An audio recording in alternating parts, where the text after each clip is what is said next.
we can, believe me, even an extra half-metre difference makes a difference. No, I think we If you guys want to shift, there's no reason. Oh, we can get up just right.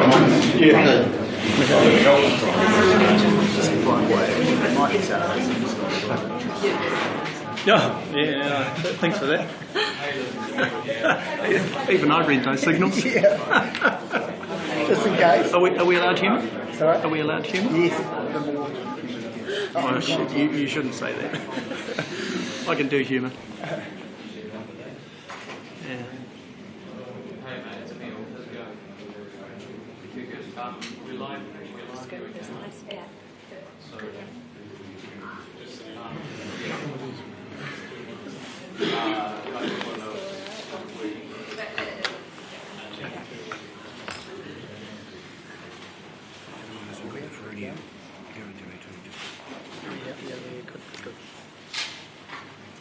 A few more minutes, folks. We'll just wait for any stragglers, anyone who wants to get here, and we'll kick off.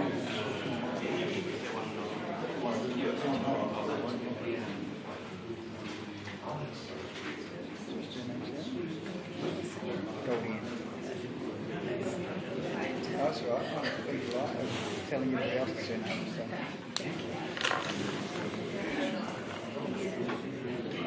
NZSL interpreter is the most important bit to run. Yeah.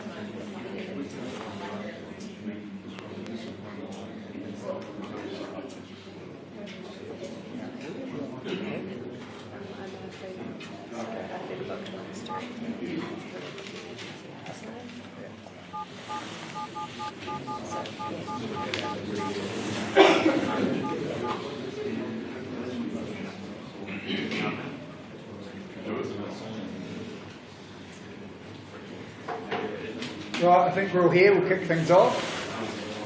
So welcome and thank you everybody for being here. Now, we've decided to give another briefing. We want to coordinate spokespeople from across the city in order to make sure that you're getting the information you need all at the same time, rather than various different news organisations, media organisations having to contact everybody individually. With me today we've got Brendan Nally here, who's the Regional Commander of New Zealand Fire Service for the Wellington area. We've got this is Saren Goldie Anderson, who's our sign interpreter, NZL interpreter for today. We've got Lockie Johnston here as the chairperson of Centerport, and we've got David White, who's Government's property manager and spokesperson for government property issues at the moment. Can I start just by saying that our heart and thoughts are with the people of Kaikoura at the moment. We have experienced significant disruption and inconvenience here in Wellington, but at the same time it's not on the same level of scale as those in Kaikoura, so our sympathies are with them at this time, and it does also put our experience here in Wellington in perspective. I'm particularly proud of the way that everybody in this room and everybody along this table has responded in the wake of the earthquake since Sunday evening, Monday morning. It's been an incredible response. We're only a matter of less than 100 hours since the earthquake took place. An awful lot's happened around the city, but the recoveries have been very good to date. I also want to say that there is a reasonable likelihood that we will experience another earthquake. GNS has come up with analysis that tells us there's a reasonable odds we'll have another earthquake over the coming weeks. We've had an aftershock just this morning of significant scale, and there is likely to be something. We are fully cognizant of the fact there could well be another earthquake. And I want to stress to Wellingtonians, to everybody in this room is aware, that we need to be prepared. We need to be prepared for what could come in the future. But again, Wellingtonians are deeply conscious of the fact that there's always likely to be earthquakes in the city over a period of time. We just don't know when. So it's really important that people are prepared. I'm also very happy that today we're seeing a lot of normal activity around the city. People are getting back in, they're going to work, a lot of shops are open. I spent a considerable amount of time going to Cuba Street today, walking around the city, and it's good to see people getting a sense of normality back to their lives. It'll be slowly but surely, confidence will rebuild, but it's good to see that people are getting back to their day-to-day lives. What we don't want is having to tell people that live in the CBD, for example, that they can't leave their apartment buildings. That just simply won't work. The vast number of retailers in the city are now open. All visitor accommodation is open and unaffected. Te Papa is open as our most tourist attractions. We've got 2 conferences in the city on the weekend, and they'll be going ahead. But just last night, I was at the Spatial Excellence Awards, and people were flying in from all around the country, and we were able to have that event. It was great, it was well attended, and it's again good that people are getting back into their day-to-day activities. In terms of the City Council, all of our facilities are now open, excluding the Central Library, and it's expected that will open on Saturday morning. So our service centre is just opened again this afternoon, and all of our facilities are up and running.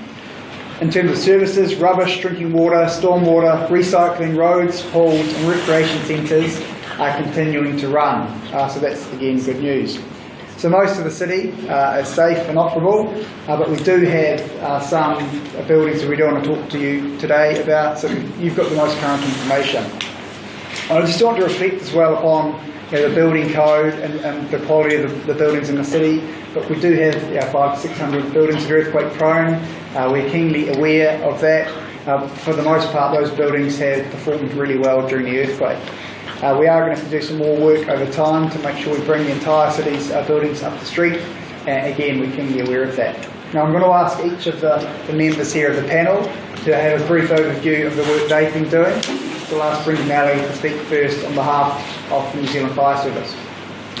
Thanks, Justin. Before I start, I'll just echo the Mayor's sentiments. As representing New Zealand Fire Service, we send our thoughts out to all New Zealanders that are affected by the earthquakes and recent events.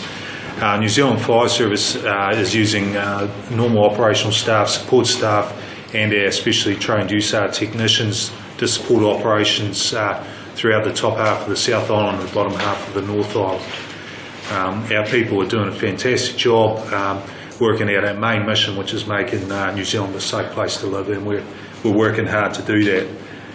Here in Wellington, the normal staffing of the city has been busy dealing with the weather-related events that have been exacerbated by the earthquake, and we have also brought in from our central USAR team 15 USAR specialists to assist the council with the building-related damage work.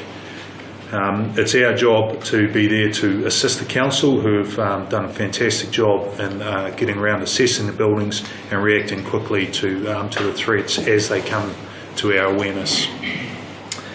I think it's important that we reiterate that, as the Mayor's pointed out, 100 hours later, the emergency services are on BAU's footing. That means we're ready to go for any further escalation, because there is still an enhanced earthquake risk, and as you're all well aware, the weather is not playing the game. So our assets in this part of the world and in the rest of the country are fully ready to, for normal business as usual activities. Thank you, Brendan. Lockie, on behalf of Centerport. All right, thank you. Thank you, Justin. Just give it a minute to remove the microphones.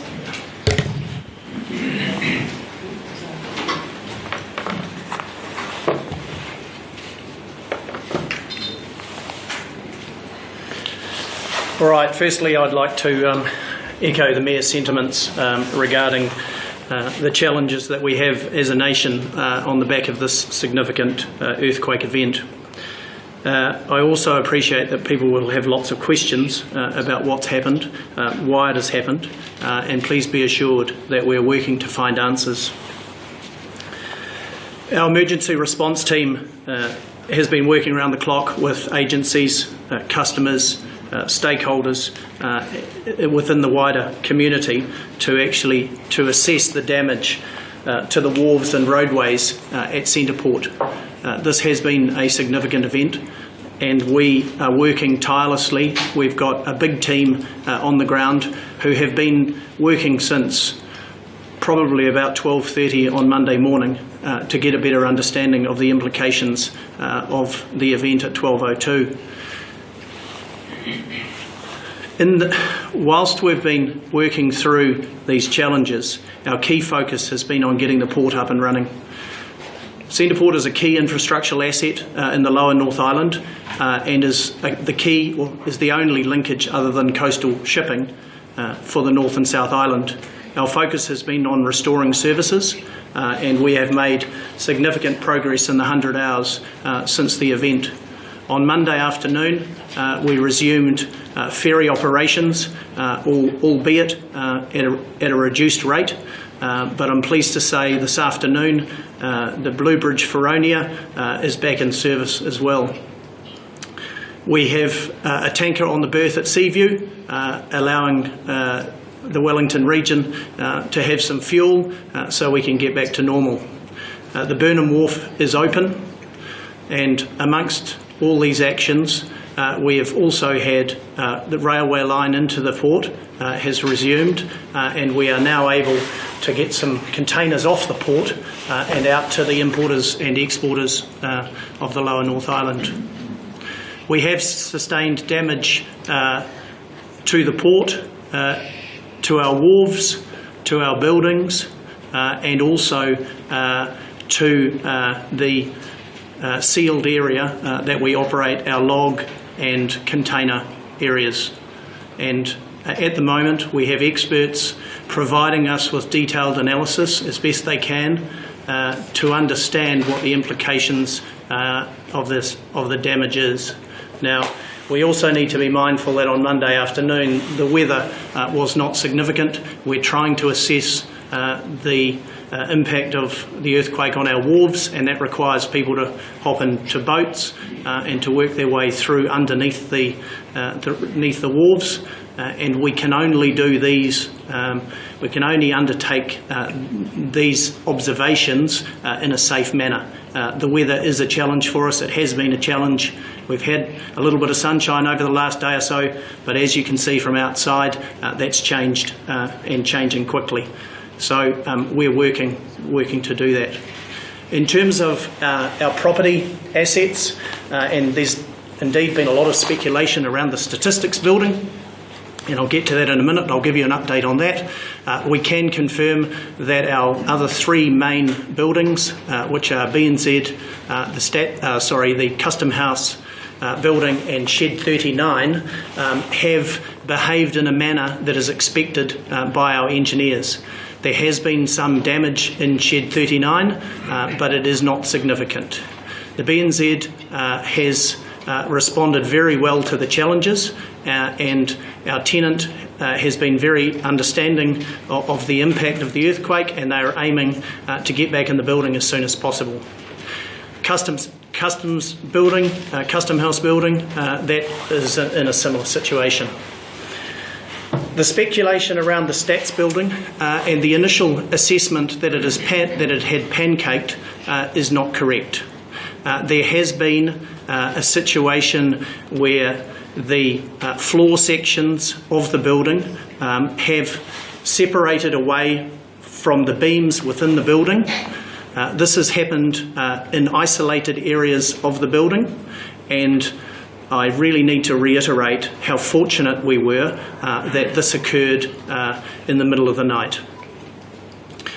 Subsequent to this, we've had our engineers on site, and they have been working through trying to find a better understanding of what has gone wrong. That process will take some time, and I know people would like information now, but seismic and structural engineering is not a simple science, and so this sort of analysis will take some time. This afternoon we can announce that the engineers have cleared the building for access in a controlled manner for members of the statistics staff to go into the building and gather their effects and remove them, as I said, in a controlled way. And so that's happening now, and that should be complete by the end of the day. In terms of building the ongoing understanding of why the building has behaved as it has, that's going to take a number of weeks. We're looking forward to seeing why it has acted the way it has, and the questions we need to ask are, has the building failed, or has what nature has thrown at the building been too much for it? And that's a layman's sort of explanation of it, but those essentially are the two issues, and we're going to do all the work that's required to get a good handle on that, and there are lots of very capable people who are helping us with that. Thank you very much, Lockie. And can we have David, please, on behalf of Central Government, Government Property Manager.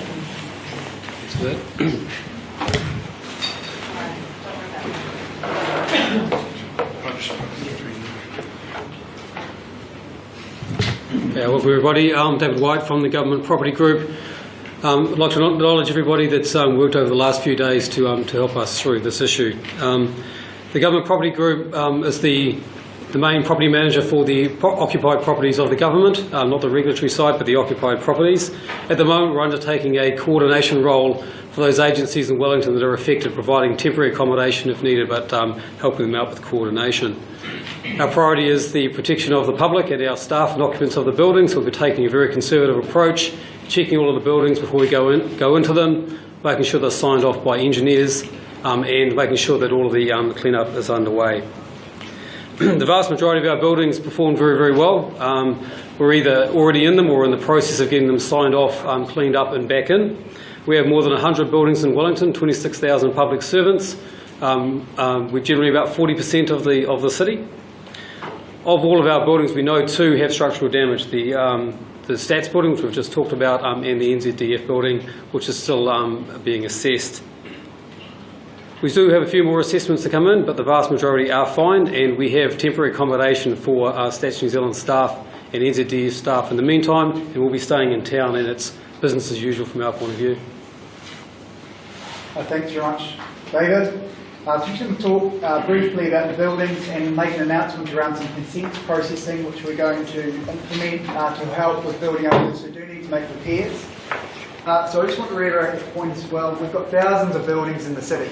For the most part, the buildings have withstood what was a significant earthquake, one of the largest earthquakes we've experienced in New Zealand over the course of the last 100 years, and the city's been able to recover relatively well. Of course, this doesn't preclude there could be another future event, and we need to be conscious of the fact that something could occur. So safety is paramount consideration throughout all of the activities we're undertaking at the moment. Now, we've just talked about a couple of buildings, Stats NZ down on the waterfront, Centerport, which Lockie's referred to. There's been structural damage there. They need to do the full engineering assessments to understand why that's happened and how it's happened, and that will form part of a future considerations around where we build in the city and how we respond in the future. Molesworth Street, 61 Molesworth, we've made that decision to deconstruct that building. There's no imminent threat from that building, but however, it's not likely to be inhabited in the future, in fact won't be able to, so we've made a decision that we're going to begin deconstruction of that building.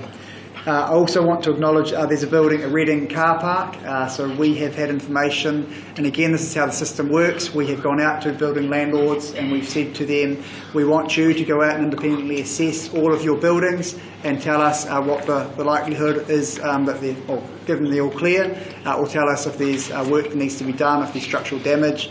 A Reading car park, which is an unoccupied building, there's nobody in that building. They've come back and said, look, this has structural damage. It was going through a program of earthquake strengthening. That work was taking place literally over the course of the past or recent times, and there has been structural damage to that building, so they will need to do some more assessment. We are going to put a cordon in place around that building as that work's undertaken. On the building consents, we'll be implementing through our building consents team a fast-tracking consents process for anybody who needs to undertake remedial repair works in the short term. Our aim is to have those consents processed within 5 working days. And so we'll be working together with the property community to make sure that happens, because again we want to make sure that any repairs taking place get the city back up and running as quickly as possible. We want to make sure that the city is open for business from a processing perspective, and that we can work with the property industry to make sure that they can get those repairs underway. I'm now going to turn it over to you for questions and answers. If you could please just direct one question at a time. I'll chair and we'll direct the question to the appropriate person to respond. Questions about the fort to Lockie. Okay, sure. Mr Mayor, can you tell me what's happening to some of the heritage buildings that are earthquake prone, such as the town hall, such as the monastery and others?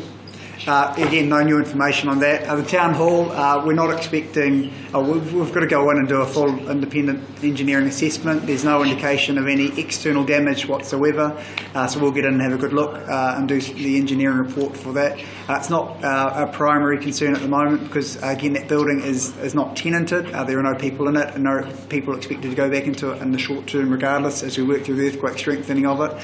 So we'll get in there and do the work as necessary. But again, as far as the public's concerned, in terms of the external facades or any, there is no risk. How many buildings are on your list of sort of danger buildings at the moment? Is it just Head's House, Stats Building, BNZ and Customs House? So Stats, 61 Molesworth and the Reading car park are the ones that we have experienced a significant structural damage.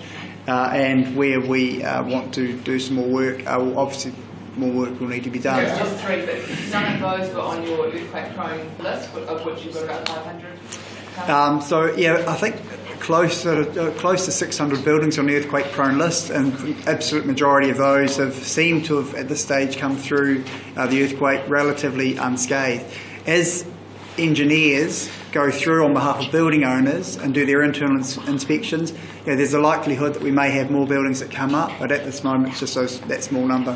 How long did it take you to do all this? How long will it take you to do all this, and do you have enough staff to actually go through all those buildings? Oh look, we're confident. We've worked through this at pace already. We've had engineers go out and examine the external facades of all of the buildings across the city. They're doing that, talking to engineers. We've got engineers coming in from other parts of the country as well, so thanks to those territorial authorities that have lent us some structural engineers as well. They've come in and they're doing it. They've done literally over the last few days hundreds of buildings. When we talk about the Reading car park, for example, they've had 3 assessments, and upon the 3rd assessment that confirmed their initial assessment, which was, look, there's been structural damage to that building and they need to consider what the future of that location is. Do you know why those 3 buildings aren't on the earthquake-prone list? Look, because you do an assessment, and if it's again, it's not an exact science. If it's under 34%, and that's assessed by the council through a desktop